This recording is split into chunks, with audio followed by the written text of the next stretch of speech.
কোন একজন বাদশাহ তিনজন মন্ত্রীকে বলেছেন, তোমরা যাও আমার ফলের বাগান থেকে সুস্বাদু ফল দিয়া ব্যাগ ভরিয়া নিয়ে আসো। একজন মন্ত্রী খুব কষ্ট করে ডালে ডালে বাইয়া বাইয়া অনেক কষ্ট করে একটা ব্যাগ ভর্তি করে ফল নিয়ে আসছে। আর একজন একটু অলস প্রকৃতির মন্ত্রী কোন রকম এক দুইটা ভালো বাকি ফসা লসা দিয়া ভরে নিয়ে আসছে, আর একটা আরো বাদ লতা ফাতা দিয়া ভরে নিয়ে আসছে। বাদশাহ হুকুম দিলেন, রে সেনাবাহিনী, এই তিন মন্ত্রীরা তিনটা রুমের ভিতরে ভরে দাও, তালা লাগাইয়া দাও। 15 দিন পর্যন্ত এদের দ্বারে কাছে কেউ যাইবা না।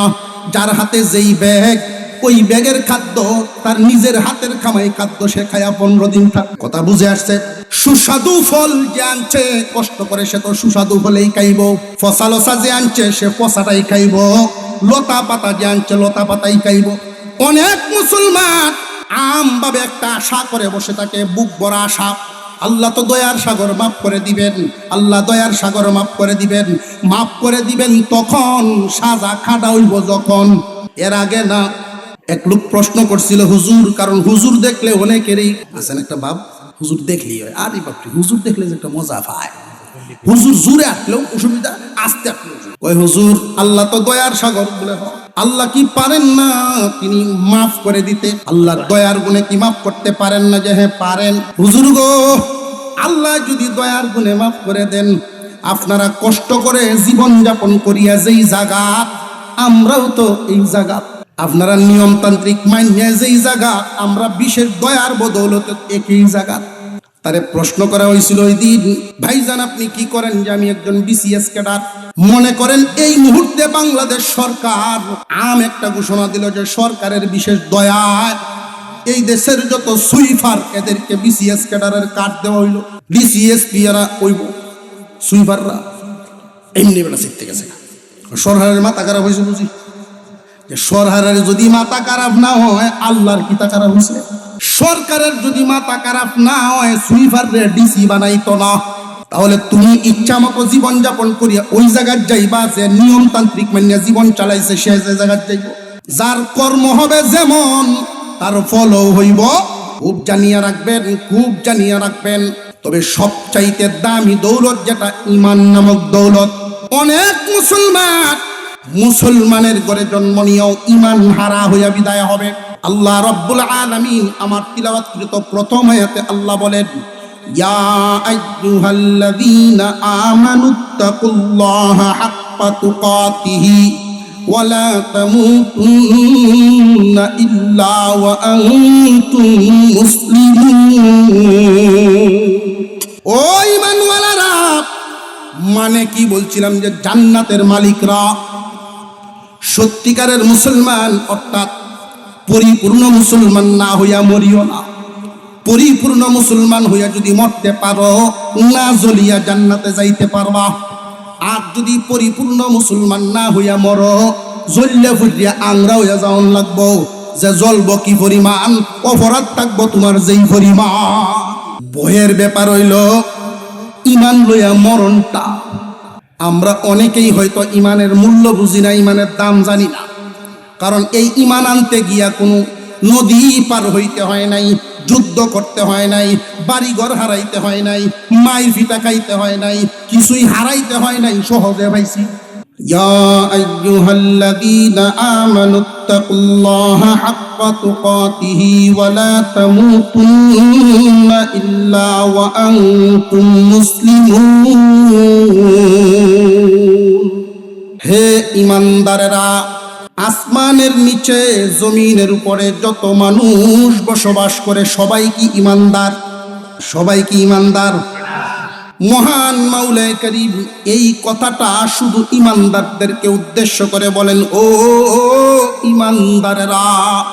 এইখানে মুফাসসিরিনে কেরাম একটা অর্থ লিখেছেন। আল্লাহ যত জায়গায় ও ঈমানদারেরা বলেছেন, এর একটা অর্থ হলো ও জান্নাতের মালিকরা। ঈমানদার মানেই জান্নাতের মালিক। ঈমানদার মানে কিয়ামতের কঠিন ময়দানে আল্লাহ পাক রব্বুল আলামিন জান্নাতের টিকিট দিবেন ঈমানদারদেরকে। শুধু ডান হাতে আমলনামা, ডান হাতে আমলনামা ঈমানওয়ালারা পাবে। আল্লাহর ফেরেশতারা এই টিকিটগুলো যখন বন্টন করতে থাকবেন, সকলেই সেখানে ডান হাত বাড়াবে ডান হাতে নেওয়ার জন্য। আবু জেহেলও ডান হাত বাড়াবে, ফেরাউনেও ডান হাত বাড়াবে। ফেরেশতারা সবাইকেই দিবেন না, যার কপালে ইমানের নূর পাবে তারই শুধু দিবে। যাররা পরিমাণ ইমান নিয়েও যে ব্যক্তি দুনিয়া ছাড়বে, যাররা পরিমাণ ইমান। যাররা কারে কয়? সূর্যের আলো বেড়ার ছিদ্র দিয়া মাঝে মাঝে ঘরের ভিতরে ঢুকে না ঢুকে না। ওই সময় তাকায় দেখবেন ওই আলোতে কিছু ধুলা কণা উঠতে দেখা যায়, বালু কণা। এত ছোট পরিমাণ খালি চোখে দেখা যায় না, ওই আলোতে দেখা যায়। এই কণা পরিমাণ ইমান নিয়েও যদি কেউ দুনিয়ার জমিন চাটতে পারে, মহান আল্লাহ পাক রব্বুল আলামিন ওই মানুষটারেও 10 দুনিয়ার সমান একটা জান্নাত দিবে। ও জান্নাতের মালিকরা, মহান আল্লাহ ডাক দিয়া বলেন, ও ঈমানওয়ালারা, জান্নাতের মালিকরা, ইত্তাকুল্লাহ হাক্কা তুকাতিহি, তোমরা আল্লাহকে ভয় করো ভয় করার মতো। শুধু মুখে মুখে উচ্চারণ যে আল্লাহকে ভয় করি এমন না, ভয় করার মতো ভয় করো। মতো বলতে আল্লাহ কি বুঝাইলেন? সহজে একটা উদাহরণ শুনলেই বুঝে ফেলবেন। কোন একজন মিস্ত্রিকে কেউ ডাক দিল, রে ভাই আমি একটা ঘর বানাইতাম, ঘরটা হবে অমুকের ঘরটার মতো। আমি একটা জামা বানাইতাম, রে টেইলার ভাই অমুকের জামাটার মতো। মতো বুঝে আইছেনি? আল্লাহ রাব্বুল আলামিন বলেন, ভয় করার মতো ভয় করো। ভয় করনেওয়ালা মানুষ জমিন থেকে বিদায় হইছেন না হইছেন না? সত্যি যারা আল্লাহকে ভয় করে তুমিও তাদের মতো ভয় করো। এটা একটা ব্যাখ্যা। মুখে শুধু নয়, আমলে পরিপূর্ণভাবে আল্লাহকে ভয় করো। ওয়ালা তামুতুন্না ইল্লা ওয়া আনতুম মুসলিমুন। রে জান্নাতের মালিকরা, সত্যবাদী সত্যবাদ সঠিক মুসলমান না হইয়া সাবধান সাবধান মৃত্যুবরণ করো না। ও ঈমানওয়ালারা, জান্নাতের মালিকরা, আল্লাহকে ভয় করার মতো ভয় করো। সাবধান সাবধান, মরিও না মরিও না। সঠিক মুসলমান না হইয়া মৃত্যুবরণ করো না। আল্লাহ এই কথা কেন বললেন? কারণটা কি? আল্লাহ চান না কোনো মুসলমানকে জাহান্নামের আগুনে জ্বালাইতে। আল্লাহ চান না কোনো মুমিন বান্দাকে জাহান্নামে নিতে। এই জন্যই পরামর্শ দিলেন, মুমিনরা রে, এমন ভাবে বিদায় হও যেন সরাসরি জান্নাতে যাইবার পারো। আদা মুসলমান না সত্যিকারের মুসলমান? আল্লাহ বলেন, তোমরা সাবধান, সঠিক মুসলমান না হইয়া, পরিপূর্ণ মুসলিম না হইয়া মৃত্যুবরণ করিও না। মুসলিম শব্দের অর্থ হলো আত্মসমর্পণকারী। কিয়ামতের কঠিন ময়দানে প্রথম বাছাই হবে, প্রথম বাছাই ঈমান আছে না নাই, আছে না নাই। আফসোসের সাথে বলতে হয়, অনেক মানুষ এমন পাওয়া যাবে মুসলমানের ঘরে জন্ম নিছে, মুমিন মুসলমানের সমাজে বসবাস করত, কিন্তু বিদায় হওয়ার সময় ঈমান নামক দৌলত নিয়ে বিদায় হতে পারে নাই, বিমান হারা হইয়া বিদায় হইছে। কিয়ামতের কঠিন ময়দানে একজন আর একজন ডাক দিয়া জিগাইব, কিরে তুই না অমুকের ঘরের বাম হাতে আমলনামা কেন রে? ঈমান আনতে পারে নাই। হাসরের মাঠে সব মানুষ ডান হাত বাড়াবে আমলনামা নেওয়ার জন্য। মহান মাওলাই কারীমের বাহিনী, ফেরেশতা বাহিনীরা হাসরের মাঠে আমলনামা দেওয়ার সময় ঈমান নামক চিহ্ন দেখবে। যার হাতে ঈমান নামক চিহ্ন পাবে তার কাছে ডান হাতে আমলনামা দিবে। আর যার কাছে ঈমান নামক চিহ্ন নাই তার ডান হাতটা ভেঙ্গে ফেলবে, ভেঙ্গে নিয়ে ঘাড়ের সাথে বেঁধে দিবে। বাম হাত ছাড়া লোয়ার কোনো হাত থাকবে না। আর যারা ওই দিন বাম হাতে আমলনামা নিবে, ঘোষণা করা হবে, যারা বাম হাতে আমলনামা পাইছো চিরস্থায়ী জাহান্নামী, চিরস্থায়ী জাহান্নামী, জীবনে কখনো মুক্তি পাইবা না, জ্বলতেই থাকবে জ্বলতেই থাকবে। আর যারা ডান হাতে আমলনামা পাইছো, তোমরা কাটার বন্দী হয়ে দাঁড়াও। ডান হাতে আমলনামা পাইলেই কিন্তু জান্নাতে যাইতে পারবা না। এটা হলো প্রথম বাছাই।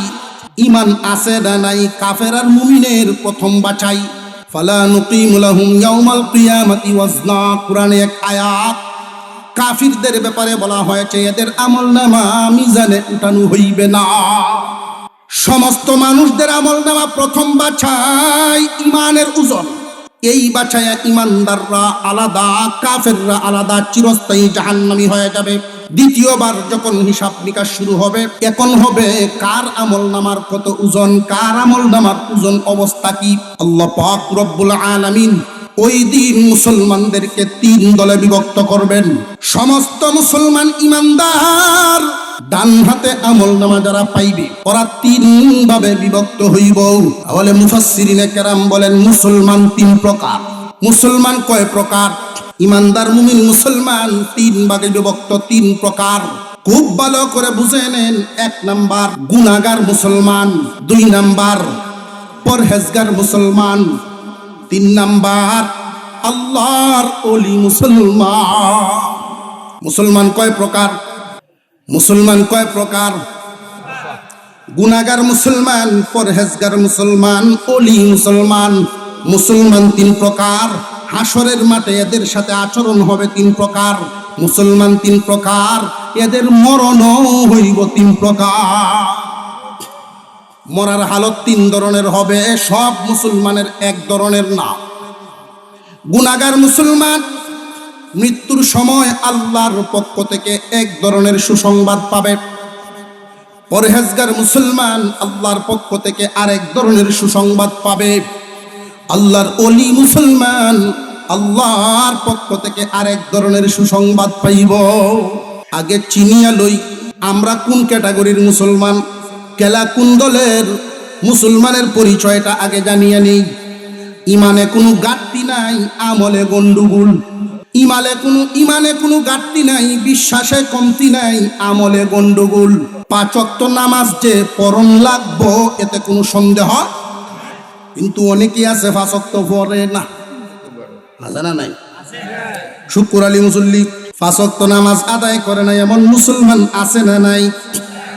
সুদ খাওয়ান যে হারাম এটা জানে, এরপরেও খায় এমন মুসলমান আছে না নাই? এমন একটা সময় ছিল সুদকুর খুঁজে পাওয়া যাইত না, আর এখন এমন এক সময় চলছে সুদ ছাড়া মানুষ খুঁজে পাওয়া কঠিন হয়।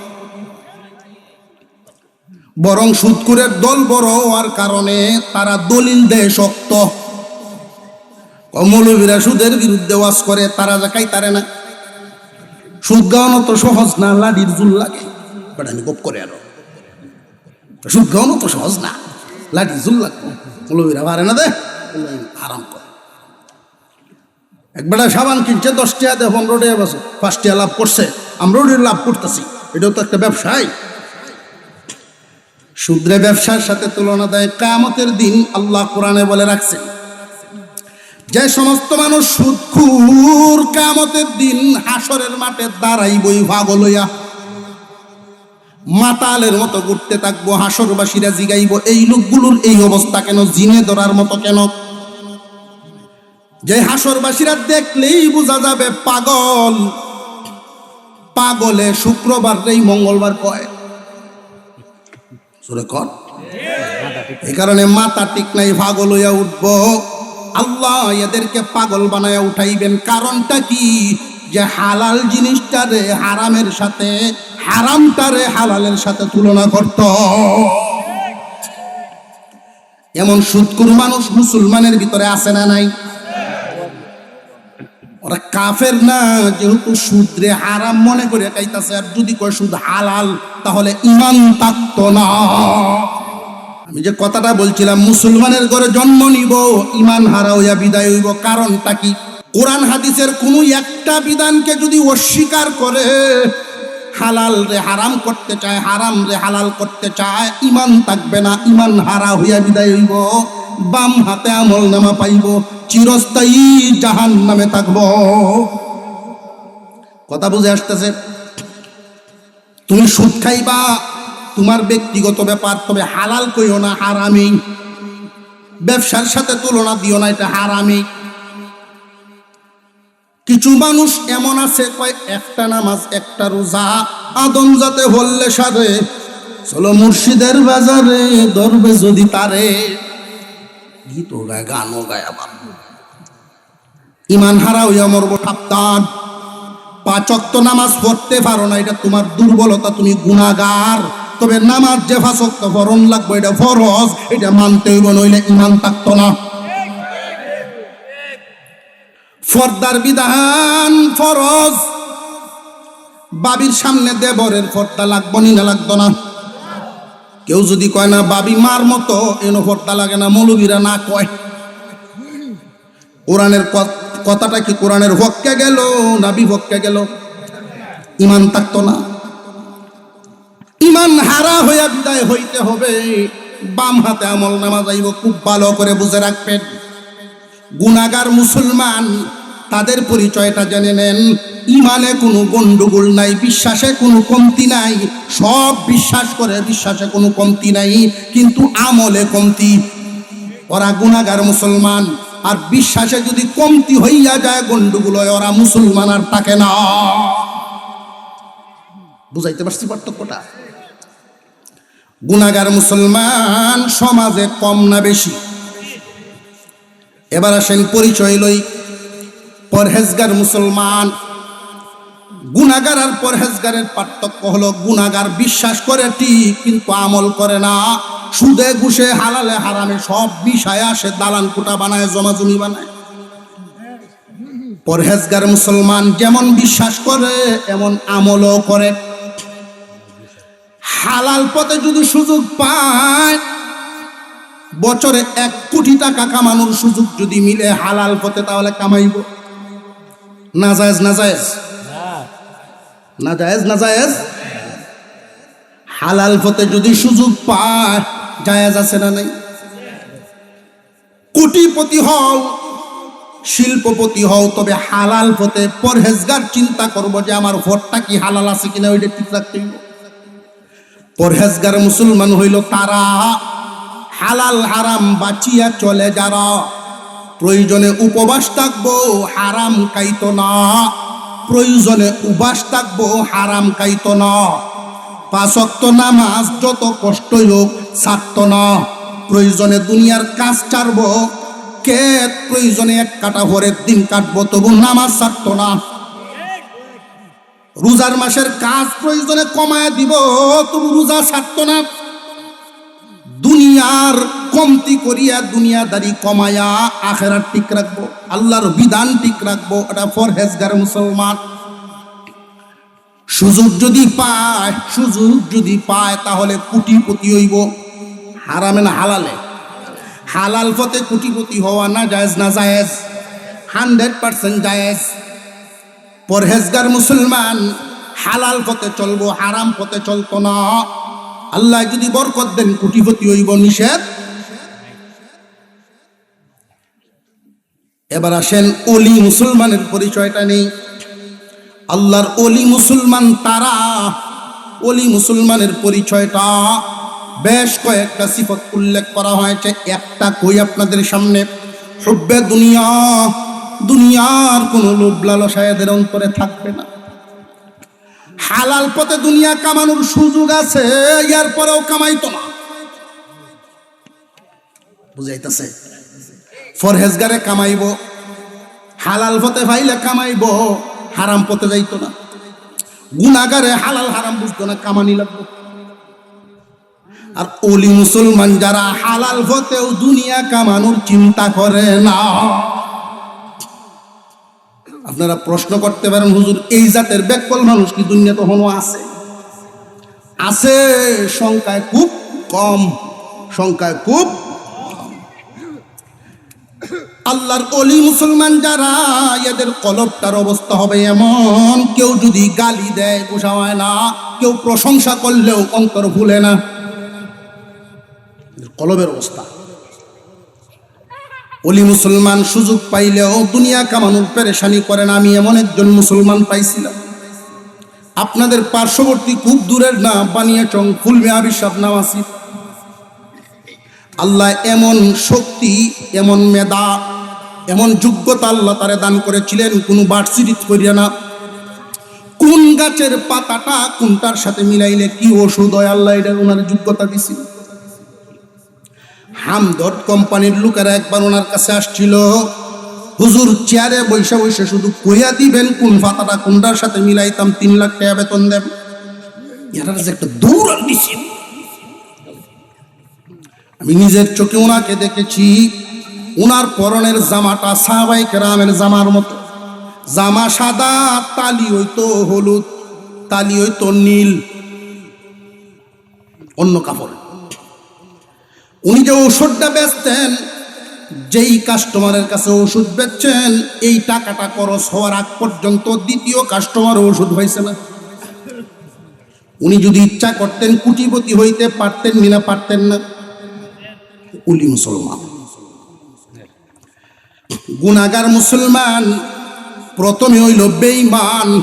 বেঈমানরা কোরআনের বিধিবিধান মানে না, অস্বীকার করে কাফের। হালাল রে হারাম কইব, হারাম রে হালাল কইব, এরা কাফের। মুসলমানের ঘরে জন্ম লইলেও ইমান লইয়া মরতে পারত। আমল নামা ডাইনাতে ভাইব না বামাতে? বামাতে। বিশ্বাসে কোনো কমতি নাই, সব বিশ্বাস করে, কিন্তু ফালনে গন্ডগোল, হালালও খায় হারামও খায়। গুনাহগার মুসলমান। পরহেজগার হইল জেনে শুনে কখনো আল্লাহর হুকুম অমান্য করবে না, হারাম খাবে না। আল্লাহর ওলি মুসলমান যারা হালাল পথেও দুনিয়া কামানোর লোভ লালসা করে না। পরিচয়টা কি বুঝতে হয়েছে? 3 প্রকার মুসলমান পাইলাম। 1 প্রকার বেঈমান। বেঈমানদের মরণ ওইবনি না, হইতো না, এরারও তো মরণ আছে। বেঈমানের মরণের সময় কোনো সুসংবাদ নাই। ফেরেশতারা এদের কানে কানে একটা দুঃসংবাদ শোনায় দুনিয়ার থেকে বিদায় দিব। দুঃসংবাদটা শোনার সাথে সাথে জান বাহির হওয়ার যেই কষ্ট, এর চেয়ে দ্বিগুণ কষ্ট হইব দুঃসংবাদ শুনলে। পক্ষান্তরে গুনাহগার মুসলমান, পরহেজগার মুসলমান, ওলি মুসলমান, 3 প্রকার মুসলমানের জন্য 3 ধরনের সুসংবাদ আছে, এর দুঃসংবাদ না। যারা কাফের হইয়া মরবে, কোরআনের কোনো একটা বিধানকে যদি অমান্য করে, ঈমান থাকবো না, কাফের। এই কথাটা আমি বারবার বলতেছি, কারণ শয়তানে আমাদেরকে এমন ভাবে জাল দিয়া বেড়াইছে, ঈমান হাসতে হাসতে চলে যায়, বান্দার খবর না।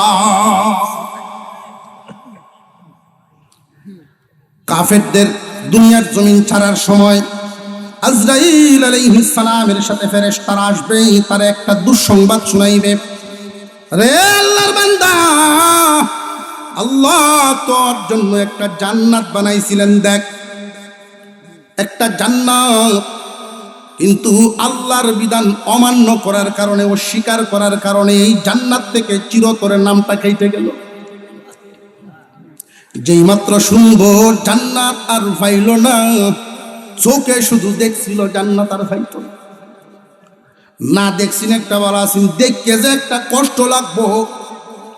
2 নম্বরে জাহান্নামটা দেখাইব। এই যে দেখ জাহান্নাম, মন মতো চলছস, কোরআন হাদিসের বিরুদ্ধে গেছস, হুকুম আহকাম রে হালাল রে হারাম কইছস, হারাম রে হালাল কইছস, ঈমান হারা হইয়া যে বিদায় হইতেছস, পরবর্তী জিন্দেগীর শেষ ঠিকানা, চিরস্থায়ী ঠিকানা হইল এই আগুনের গাড়া। জাহান্নাম দেখাইব, চিৎকার করতে থাকবে, তার দেহ থেকে বের হতে চাইবে না এই আত্মা। আল্লাহর পয়গম্বর বলেন, তার আত্মাটা বের করার সময় এত কষ্ট দিয়ে বের করা হবে, আগুনের কাঁচি বিশিষ্ট, আগুনের কাচির মতো করে এই রকম অস্ত্র নিয়া জাহান্নামী 500 ফেরেশতা তারা ঘিরে ধরব, টানিয়া টানিয়া কষ্ট দিয়া দিয়া এমন ভাবে জানটা বাহির করব, একটা প্রাণীকে জবাই না করে উল্টা ভাবে যদি তার চামড়াটা চিলানো হয়, তার চামড়া যদি ঝুলানো হয়, যেই পরিমাণ কষ্ট হবে, এর চাইতে দ্বিগুণ কষ্ট দিয়া কাফেরের জান বাহির করা হয়। নাউজুবিল্লাহ, জুরে কোন নাউজুবিল্লাহ। পক্ষান্তরে মুসলমান, মুসলমান কয় প্রকার? 3 প্রকার মুসলমানের মরণ হবে 3 ভাবে। গুনাহগার মুসলমান, পরহেজগার মুসলমান, ওলি মুসলমান। গুনাহগার মুসলমানের কাছে একজন ফেরেশতা আইসা বলবে, রে গুনাহগার, মানছ ঠিক কিন্তু পালন করো নাই, বিশ্বাস করতো ঠিক কিন্তু পালন করো নাই, গন্ডগোল লাগাইছো, সুবিধা হইলে করছো, অসুবিধা হইলে নাই। মানছ কিন্তু পালন করো নাই, এই কারণে অবস্থাটা কি হইব জানোনি? এই দেখো তাকায়া, জান্নাতও বানাইছেন আল্লাহ, জাহান্নামও বানাইছেন। মানা বিশ্বাস করার কারণে তোমার শেষ ঠিকানা জান্নাত হবে ঠিক, সরাসরি জান্নাতে যাইতে পারবা না। কেন জানোনি? মন চাই জীবন যাপন করছো, হালাল হারাম পার্থক্য করে চলো নাই, এই কারণে এই জাহান্নামে তোমার আগে নেওয়া হইব।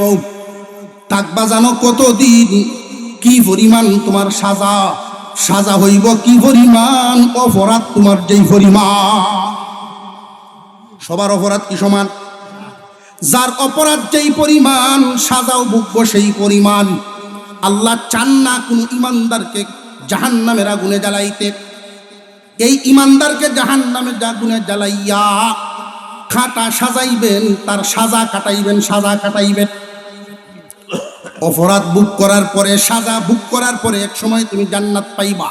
তবে ভুগবা কি পরিমাণ জানোনি?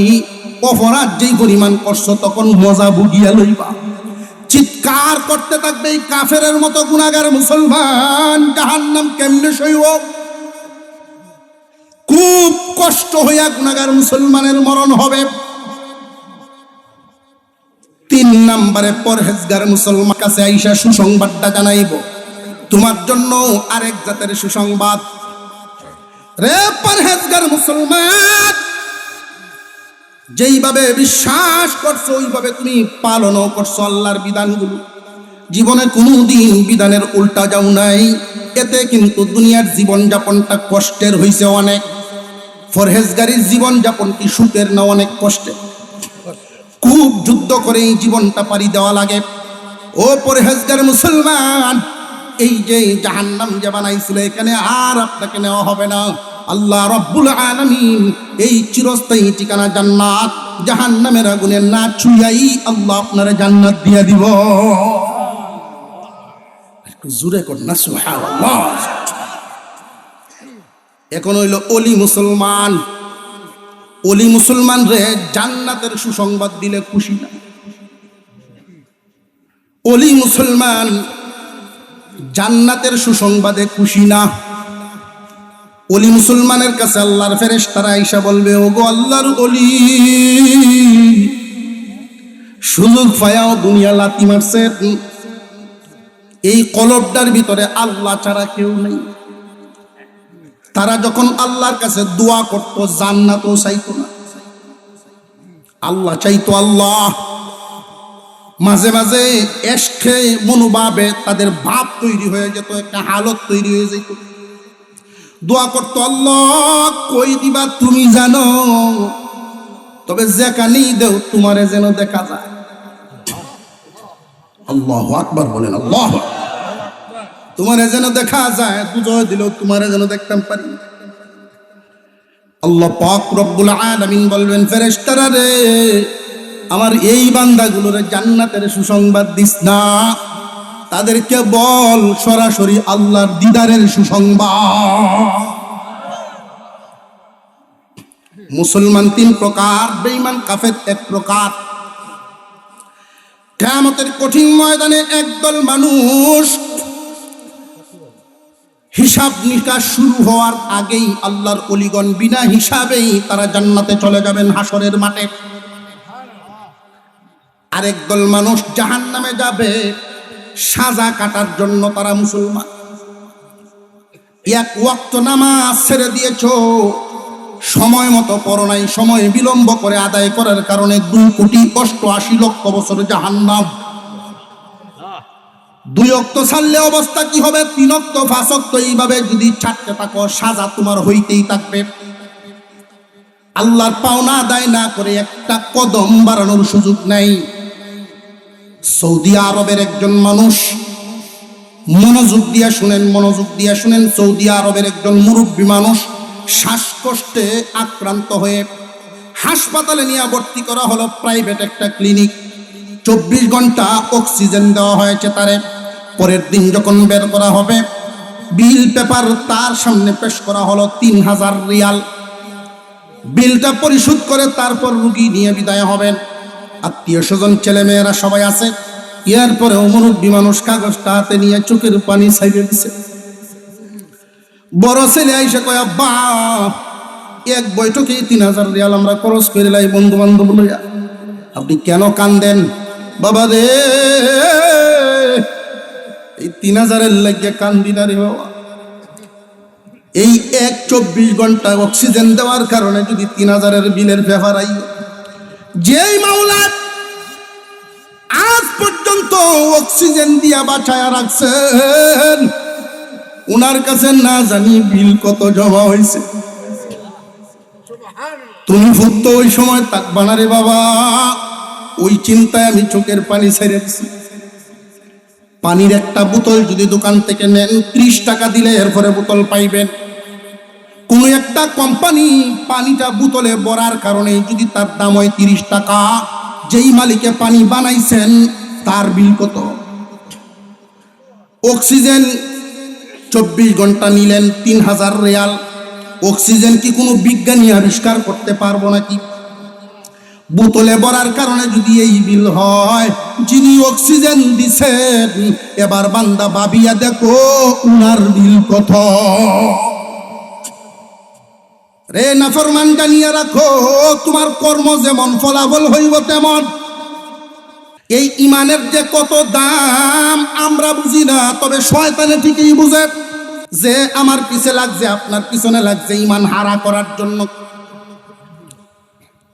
সহজ একটা আমল আপনাদের সামনে পেশ করতে চাই। এই আমলটা যদি করবার পারেন, মহান আল্লাহ পাক রব্বুল আলামিন মরণের সময় ইমান নামক দৌলত দিয়া বিদায় দিব। ইমান নামক দৌলত। ওই যে আরেক আয়াত তিলাওয়াত করেছি, আল্লাহ বলেন, ইয়া আইয়ুহাল্লাযীনা আমানুত্তাকুল্লাহা ওয়া কুনু মা'আস সাদিকিন। ও ঈমানওয়ালা, জান্নাতের মালিকরা, ঈমান হইল জান্নাতের টিকেট। 20 ভরি স্বর্ণ সাথে থাকলে চুরের ডর আছে না নাই? আছে না? আওয়াজে তো সন্দেহ সন্দেহ লাগে আপনারা, নাকি অলসতা হয়ে যায়? সামনে যে কয়েকজন আছে 8-10 জন, হেরা উত্তর দিলেই আমরা ইমামতি হারার টেন দিলাম। 1 কোটি টাকা যদি কারোর সাথে একটা ব্যাগ তাকে বয় আছে না নাই? মুসলমান, জান্নাত তো এই দুনিয়ার 10টা দুনিয়ার সমান। একটা ইট, জান্নাতের যে বিল্ডিং বালাখানা, একটা ইট স্বর্ণের আর একটা ইট রূপা। 2 ইটের জোড়া হবে জাফরান নামক মেডিসিন, কোন কোম্পানির সিমেন্ট না। মাঝখান থেকে সুগ্রান বেরোইব, স্প্রে মারণ লাগতো না। জান্নাতের ভিতরে যখন বান্দা বান্দীদেরকে ঢুকাইব, আল্লাহ গোসল করায়া ঢুকাইব, আদমের বডি মহান মাওলায়ে কারীম প্রত্যেককেই দান করবেন। ইউসুফ আলাইহিস সালামের মতো সুন্দর বানায়া দিবেন, দাউদ নবীর কণ্ঠ দিয়া দিবেন, 33 বছরের যুবক বানায়া দিবেন। আর জুরে কন্যা সুবহানাল্লাহ। বলে এই ঈমান নামক টিকেটটার দাম আছে না নাই? এই টিকেট চুরি করার জন্য মস্ত বড় চুর, মস্ত বড় বাটপার পিছনে ঘুরতাছে। আল্লাহ গোপন রাখেন নাই, প্রকাশ করে দিয়েছেন, ইন্নাশ শাইতানা লিল ইনসানি আদুউম মুবিন। জায়গায় জায়গায় বলা আছে শয়তান ইনসানের প্রকাশ্য শত্রু। গোপন না প্রকাশ? প্রকাশ্য শত্রু। ওই শয়তানের হাত থেকে তোমার ঈমান বাঁচানো দায়িত্ব। আল্লাহ 2টা পরামর্শ দিয়েছেন, বান্দারা রে, দামি দৌলতের মালিক তুমি। 2টা সবক শুনো।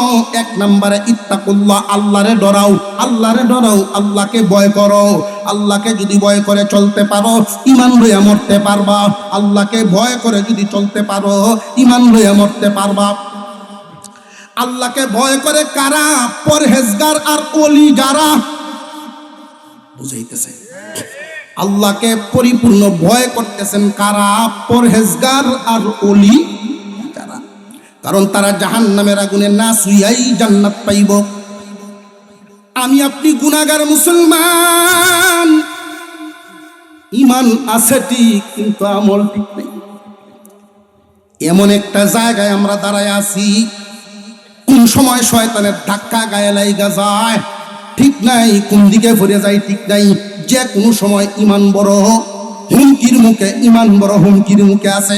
গুনাহগার মুসলমান জানিয়ারা করে ভাই, ইমান নিয়া যদি না কাটতে পারো দুনিয়া তোমার মতো কপাল পুরার কেউ। মুসলমান ভাইয়েরা আমার, মহান আল্লাহ দ্বিতীয় একটা সবক দিছে। আমার মানুষগুলো বড় আদর করে বানাইছি, এই মানুষগুলোরে আল্লাহ বড় আদর করে বানাইছেন। মানুষগুলোরে জাহান্নামে দিবার চান না মাওলা। রে মানুষ, তোমাদেরকে জাহান্নামে দিতে চান না আল্লাহ। যেদিন কারুন ধ্বংস হয়, ধ্বংস হয়, ধ্বংস হয়, ধ্বংস হওয়ার ইতিহাস আছে না নাই? ধ্বংস হওয়ার ইতিহাস কারুনের। যেই দিন ধ্বংস হইতেছিল ডাকতেছে, মুসা আমারে বাঁচাও, মুসা আমারে বাঁচাও, মুসা মুসা করে ডাকতেছে। মুসা আলাইহিস সালাম কার তার দিকে আর ঘুরান না। এইভাবে মুসা নবী চলে গেলেন, কারুন ধ্বংস হয়ে গেল। আল্লাহ পাক পরবর্তীতে জিজ্ঞাসা করেন, পয়গম্বর মুসা, কারুন তোমারে কয়বার ডাক দিছিল তুমি গণছনি? না গো প্রভু, আমি গণি নাই। মুসা রে, 40 বার তোমারে ডাক দিছে, 40 বার তোমারে ডাক দিছে, অথচ তুমি তারে বাঁচাও নাই। আর আমি এই নাফরমান গুনাহগার বান্দা যে আমারে মানে না, ভুলেছে। তারপরেও আমি আল্লাহ এই নাফরমানের দিকে রহমতের দরজা খুইলে তাকায় রইছি। তোমারে 40 বার ডাক না দিয়ে যদি আমারে একবার ডাক দিত, আমি ওরে মাফ করিয়া দিতাম। আল্লাহ চান না কোন বান্দারে জাহান্নামে জ্বালাইতে, কিন্তু জ্বলবে বান্দা নিজের কর্মের কারণে। গুনাহগারের জিন্দেগি বাদ দিয়া পরহেজগারের জীবন যাপন শুরু করেন নিশ্চিন্তা।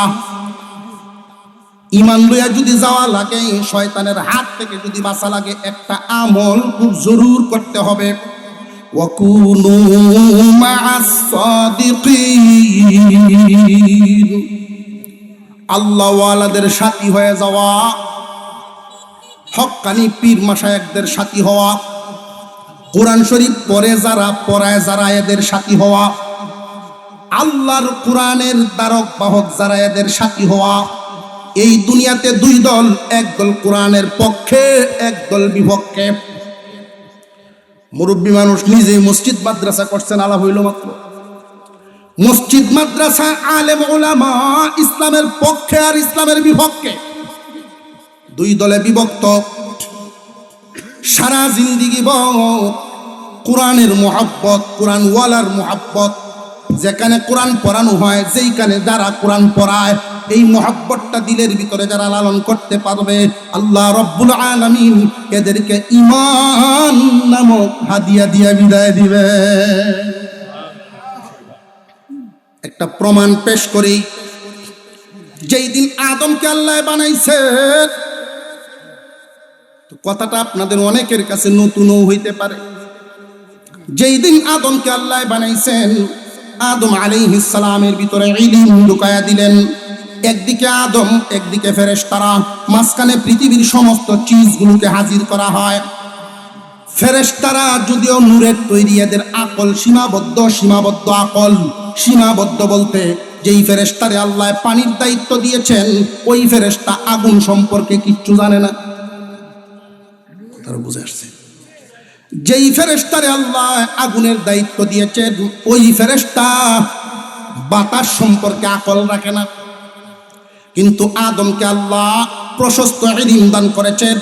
প্রথম আল্লাহ হুকুম দিলেন, ফেরেশতারা রে, এই বস্তুগুলোর নাম তোমরা বলো দেখি। আল্লাহ পাক রব্বুল আলামিনের সামনে অপারগতা প্রকাশ করলেন। পক্ষান্তরে আল্লাহ বলেন, আদম তুমি বলে দাও। আদম আলাইহিস সালাম এক এক করে সবগুলোর নাম বলে দিলেন। আরো জোরে কন্যা সুবহানাল্লাহ। আল্লাহ এবার হুকুম দিলেন, ফেরেশতারা আদমকে সিজদা দাও।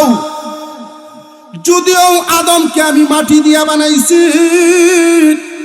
তার ভিতরে ইলম দেওয়ার কারণে তার মর্যাদা বেড়ে গেছে। আমি আল্লাহ তার সম্মান বাড়ায়া দিলাম। তারে তোমরা সিজদা দাও। সিজদা দিছে ফেরেশতারা, দেয় নাই একটায়, তার নাম ইবলিস।